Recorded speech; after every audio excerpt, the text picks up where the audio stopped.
What's up, everybody? End of October, and you know what?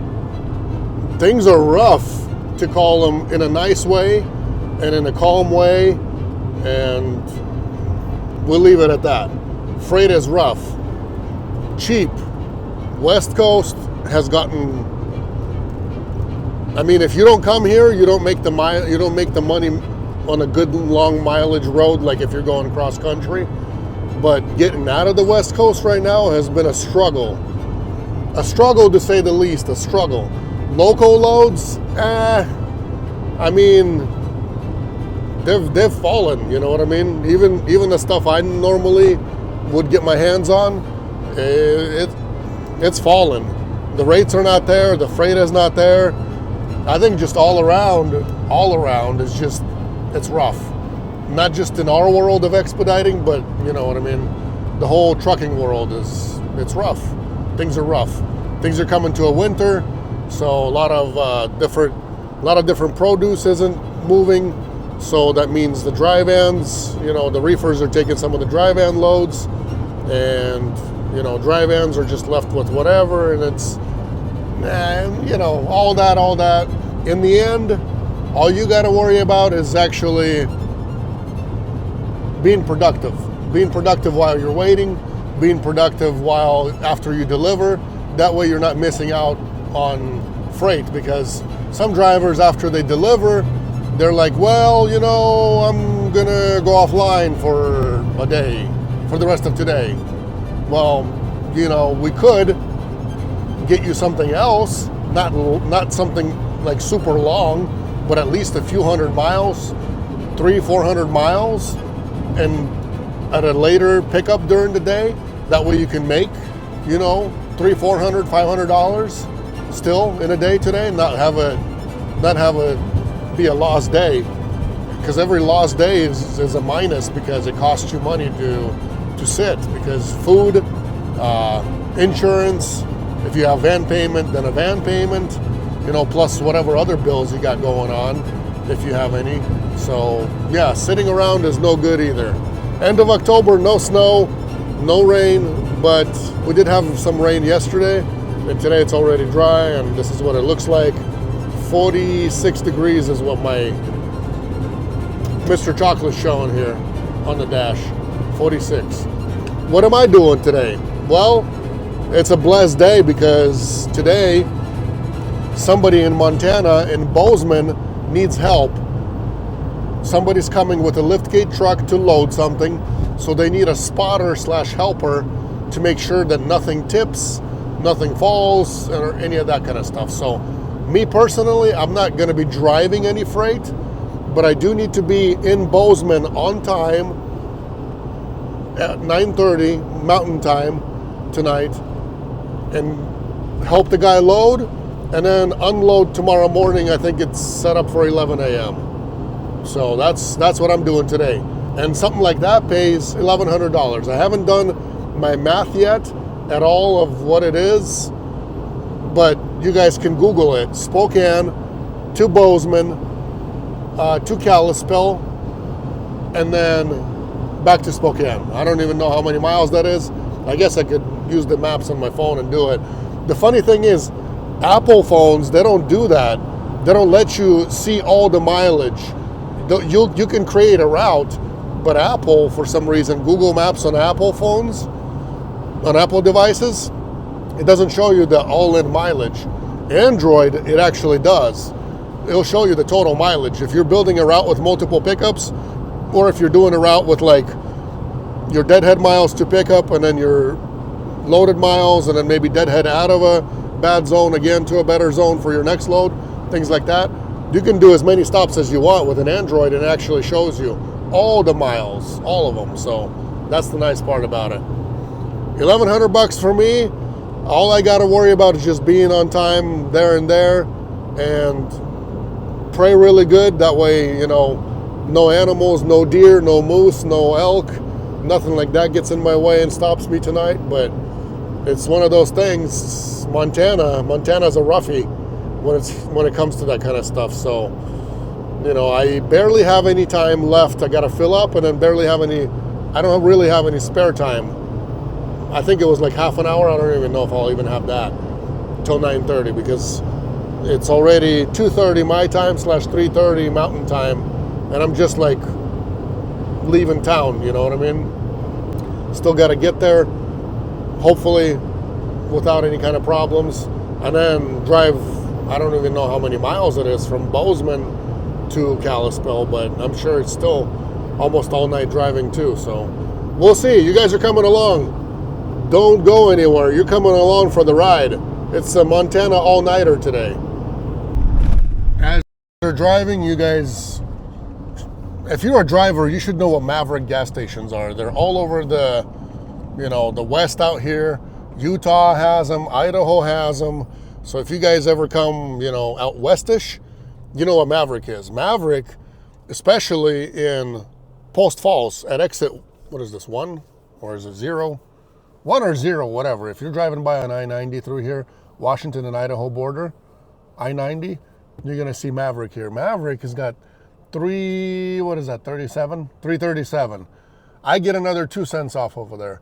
And Circle K is just right around the corner or right across the street out there. Those guys have the same price, but you don't get your 2 cents off. So 337 in this day and age, when I come back from like Portland area, Seattle area, it's upwards of $4.50 a gallon a lot of times. $4.20 is a good average out there. I mean, this is almost $1 off. Really big difference out here. So if you guys are in the market, you're driving by, you know, and you can make it all the way out here to fill up a full tank, I recommend using Maverick because it's got the cheapest fuel in our area. That's right off the freeway anyway. What is this clown doing? Look at this guy.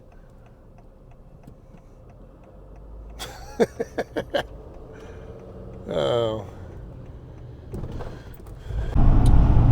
So I just did my looking. I don't know. Let's see what we can see. Oh, it erased it. Okay. Or I erased it. Can I go back? No. 945 miles. Spokane, Bozeman, Kalispell, Spokane. 945 pays $1,100. I mean, some might say, well, that's crazy money and, you know, I could do that.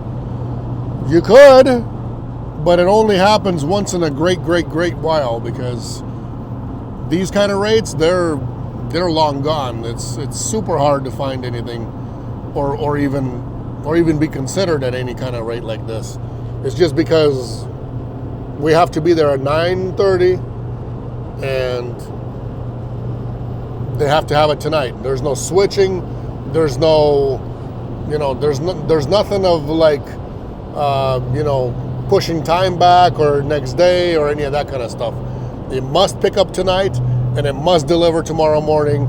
And obviously there was nobody else in Bozeman or really nobody else trustworthy enough out there to consider for this. And that's really why I'm going over there. A lot of times they, you know, brokers, they do have somebody else that gives them a rate and somebody else that's out there, but in the end they're like, well, our customer wants you guys because, you know, they want you. We know who we're going to overpay for, if it's overpay. Sometimes it is because, you know, there's closer vehicles, but we're further away and our rate is higher, but they just want us because they know there's no problems. So once you're out there for a while, people know who they're dealing with. After that, life gets a little easier maybe sometimes not. So, you know, this is just a point proven to the guys that are, you know, trying to do their owner op thing and are trying to avoid not dealing with, you know, a carrier and going straight to the shippers, not even deal with brokers supposedly and all that kind of stuff. Well, my friend, today you're here, say today you're in Atlanta and you're gonna go pick up a load, but this shipper might have a load every other day, or they might have a load every day, or they'll have a load on call whenever their customer calls them for it, and they need you or somebody to pick it up whenever they call or whenever they email. And so that's why brokers post the loads when they come up on the bid board to somebody who they want to deal with. And if you think that you're going to be cheaper because you're going to, you know, eliminate dispatch fees, and then you're going to eliminate no broker in the middle, and you're going to give them a better price, if maybe the same, I don't know, and that's why they're going to choose you. It's not just all about price, it's about reliability and consistency with having a driver there, because they might save money on you one time because they'll give it to you instead of the broker, and you might luck out once in a while, but tomorrow when they need you and that load delivers to Michigan, what are you going to do? You can't just be, you know, in two different places at the same time. So you guys got to understand that it doesn't just happen because of the rate, only the rate. Yes, rates do matter, but reliability matters more, because like I said, you with only one truck, one van, you can't be everywhere whenever it's needed, and nobody's gonna push times back and wait for you guys just because, you know, you have the best rate. Back up, I roll back, just learning, stick me gentle. What's all this? Yeah, all kinds of all kinds of wild people out here. Kind of like this. Anyways, just an insider thing for you guys, you know. Not all the customers will only want, you know, one person on the job. Yeah, maybe if it's local, they'll call you because you can get it done in one day, but you can't survive local. Can't do everybody local in one same day. You gotta drive the miles to make the money. That's how this works. Just being local and doing, you know, 50, 30, 100 mile runs, they don't pay. They don't. They'll stick those loads on the apps, and those apps get washed down. The rates get so washed down, the app needs to make money. Whoever else is in between needs to make money. And it gets underbid, underpriced because somebody did it for cheaper, and now they think that it always needs to be done for that price. Things like that. So it's, I know we do not use any. I don't even know of these apps. I don't even know the names of them. But I know that there's people out there that say they use some apps to load themselves or get loads. I don't know. Anything besides like Lyft and Uber Eats and like Open Table. What else is there out there? I've never even had food delivered to me before, so I don't even know what else is out there. It's just some things I've seen or heard of other people using, but me using it myself, never even called an Uber for myself before, or anybody that I know of. I gotta be on site at 9:30, and my ETA is 9:12, just so you guys see. Right there, you see that? Kind of tight. But I'll be there. I filled up once. 350 miles. Don't think I'll have to fill up again. But I am going, you know, up a lot of, up through a lot of passes through here. So I don't know how the mountain will be. I just hope that no snow hits me, because my front tires are good. I replaced them because mine were chewed up a bit on the sides. So I got rid of those and replaced some with some of the ones I had. And then, honestly, my rears, if it's going to be hard rain and I got a lot of windy roads and all that kind of stuff, I'm going to have to slow down, because they're maybe at like 30%, and that's not what I like, especially going through Montana, especially going through some areas where there could be frost at night or whatnot. Yeah. But hey, with God's help, we'll get it done. That's my reliability there.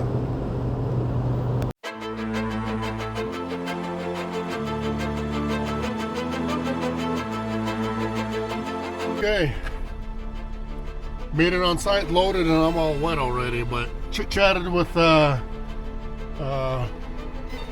what you would call a, I don't know exactly where he's from, but he speaks Russian really, really perfectly, so I guess from homeland.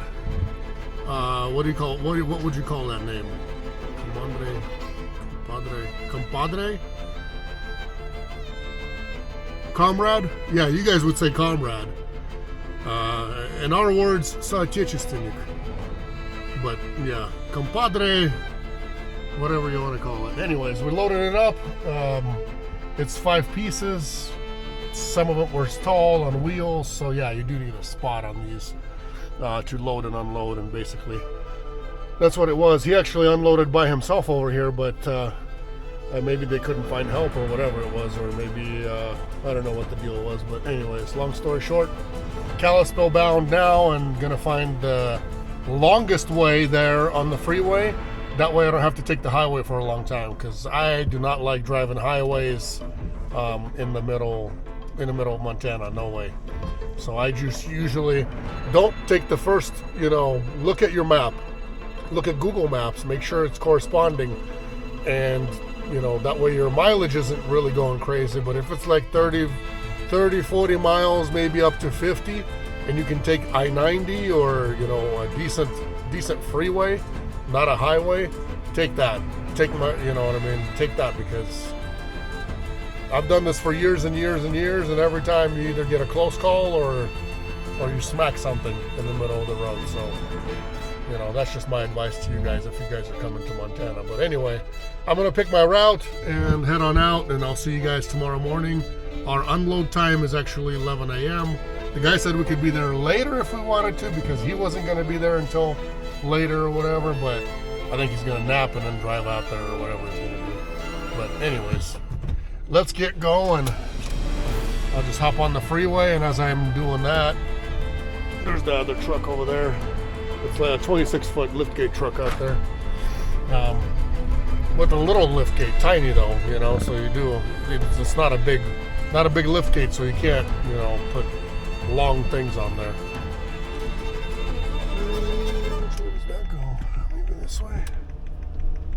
I'll go this way, and then I'm gonna stop and figure out which route I'm gonna take. It gives me like four or five different ways to go, so we'll see which one it is. It's the best one. People just jump in the middle of the street out here. Jeez, Montana people. Kind of like the cattle and the deer in the middle of the night. Good morning from Missoula, Montana. This is what it looks like out here. And look at the time. Can you see the time? 7:58. 8 a.m. and it's still so dark out here. I guess on camera it doesn't look that dark. Whew. I'm gonna go grab some coffee and head out. Basically, I drove from the pickup location, or wherever the pickup location was, all the way to here. Took I-90, because you could go through like Helena and cut through, or you could have cut through even earlier. They gave me Google gives you a bunch of different routes. You could save 16 minutes, 12 minutes, 15 minutes, things like that. Kept trying to take me off of the main road, I-90, and save me some minutes. But man, you guys, trust me, if you get off the highway in Montana, get off the freeway, and take some highways or little other roads, 1-lane roads out there, that place is going to take you through a place where there's going to be animals just jumping on the road, standing in the road. And I know this because I've been doing this for 10 years through here. So it's best to take the main road, and if you don't have to drive at night, then don't drive at night, because it's better for you and your vehicle, I'm telling you. So I drove 90 all the way, and even on 990 there's enough animals out here that get hit, but it's still better. It's a bigger road and everything. It's, if you do have to swerve or get out of the way a little bit, you have more room. You have at least 2 lanes to do so. But there's no, it's going to be 1 lane there, 1 lane coming at you. So anyways, get coffee time and go. So I got myself an extra 50 minutes still, because it's a 2-hour drive over there. 2 hours and 10 minutes or whatever. I haven't even actually put in the actual address yet, but I will do that here in a minute. we'll get that done shortly and head on out. Broker offered to stay until 9:30 p.m. over here to help the guy load it again. And we told him, dispatch told him $650 for me to sit here all day until 9 p.m. And they're like, oh, but he's already going to be there. Can we do it for $350? And we're like, no, $650. They told him $650. I just woke up. I didn't even see any of this. I would have told them about the same thing. Because I don't, you know what I mean? My time's not worth sitting over here on a Thursday for a little amount. I have a possibility to grab another load out here. You know what I mean? So there could be something else out of Kalispell or something local Montana-ish that I could go grab, and they can pay decent money because nobody's here. Usually there's no expediters out here. And I know this because, like I said, I've been doing this for 10 years. So we'll see what they say. We'll see in 3 hours if they can come to a conclusion. If they can't, straight after I'm done over there, 11:30, I'm going to be out of there. I'm not even going to wait an extra minute over there for them. So if they can't make up their mind, then that's it. And if I got to turn around and come back, we're going to charge them extra too. But I know they already paid me a decent round trip back home. But I'm not, you know what I mean? I'm not going to stick around for an extra $350 just to wait all day. I just, you know, like my own time is worth more than that. I could do office work. I can possibly get something else. And, you know, I got things I can do at home. And actually yesterday I was supposed to do something at home before this load. And maybe I should have just stuck around, but I don't know. Maybe we shouldn't have even got it in a way, but you know, I figured, hey, I can use the money for the shop. Basically, I needed to cut the slab in the shop in pieces, measure it out, and cut it into even squares out there. That way it doesn't crack, but I haven't done that yet.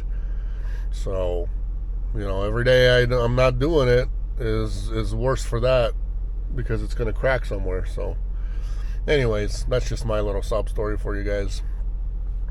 Coffee time. Forgot to tell you guys, yesterday when I was coming over the pass in Butte, it was already snowing. Yes, had snow. And this is it's not it could be snowing there. If it's a good winter, it would be snowing there a long time ago already. But yeah, it was just a bit surprising for me, just the way this year's fall and, you know, winter's going so far. I mean, we're still in the fall, but in the passes, it can snow early too. I think I got snow over there one time, snowflakes, in July. At the end of July, I believe I've gotten snow over there. I don't really remember anymore now, but I believe it was July. And it was very surprising for me, but when I looked up some information, it's very common that, you know, it doesn't stick because the temperature, you know, goes up and down all the time. But anyway, nevertheless, snow's coming. And look at this. There's snow already up in those mountains right there. I bet it's hard to see for you guys, but it's there. And soon all these ones will be covered in snow. This is a beautiful drive from Missoula to Kalispell. Very beautiful.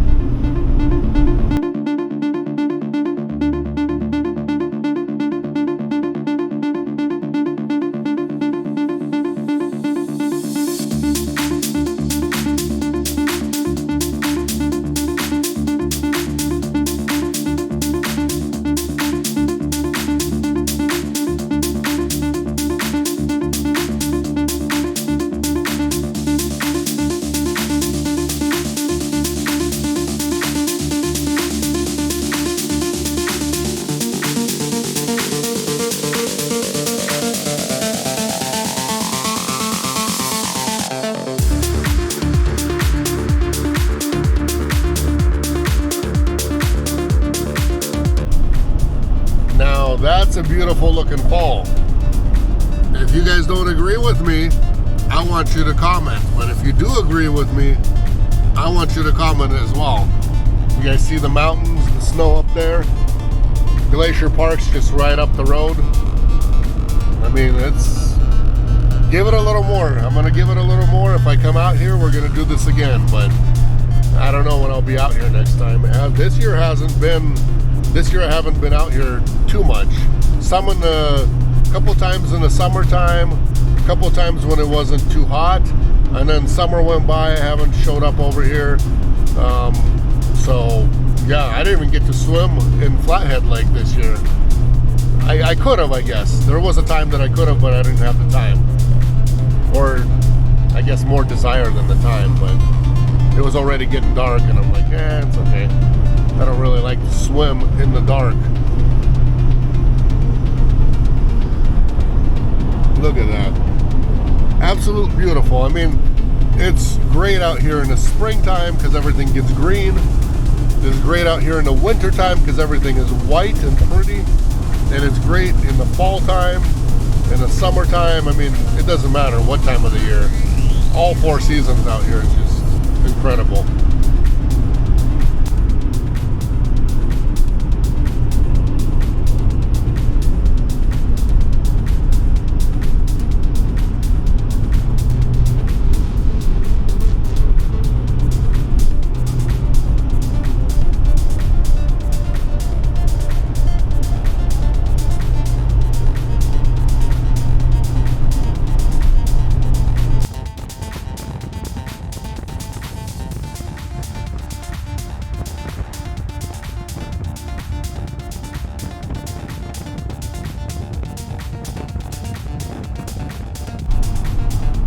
I bet you guys remember Flathead Lake. We're going around it one more time. One more time this year. A little bit windy, got some waves, but the water just as clean as it was in the summertime. Just as clean. Dropped off at the Hilton. All went good. Took us 15 minutes to get everything done. I think we started maybe like 5 minutes before. Everything's good. They asked last night if we wanted to. No, it was early this morning actually. Now, I don't know if I was telling you guys or not. They asked last if I wanted to stay, but they were offering $350 to stay, and I'm like, good thing dispatch told them $650. And then once I unloaded, I checked back with them. I'm like, hey, you still want us to stay? Because we could still do it for $650 if you want, but nothing less. Not worth it. So they said no, stand down on that one. So MT now stopped by and got a little bit of fried chicken, just a couple pieces, and got me 2 soups, one for now, one for maybe later, but we'll see. Or I kind of got 2 of them because I thought maybe I won't like one of them. So I got a broccoli and cheese, and I got like a Mexican style beef soup. Mexican style beef in here. So I'm gonna grab my spoon. I got 2, one for now, one for later maybe.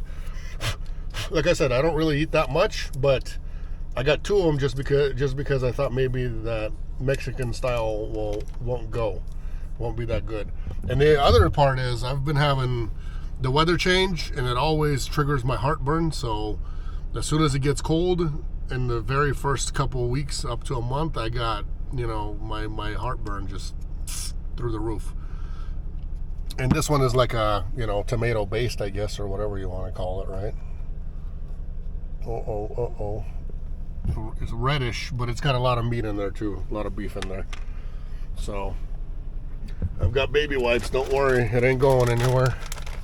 As long as I can hurry up and wipe the sides here real good, then we'll be good. Okay, well, I'm having a good lunch while driving back home, and I'll see you guys next time on another load. I appreciate you guys watching. If you could throw a subscribe if you haven't yet, that'd be awesome. If you liked the video, thumbs up. If you didn't, thumbs down. And if you could write any kind of a comment, seriously, I would really appreciate that. That's really all I need from you guys. I try for you guys, but not a lot of you guys throw any kind of feedback on this, so I would appreciate feedback if you can. Thank you guys much. Enjoy whatever you're doing, and if you're a driver, stay safe, God bless, and hopefully you stay busy out there.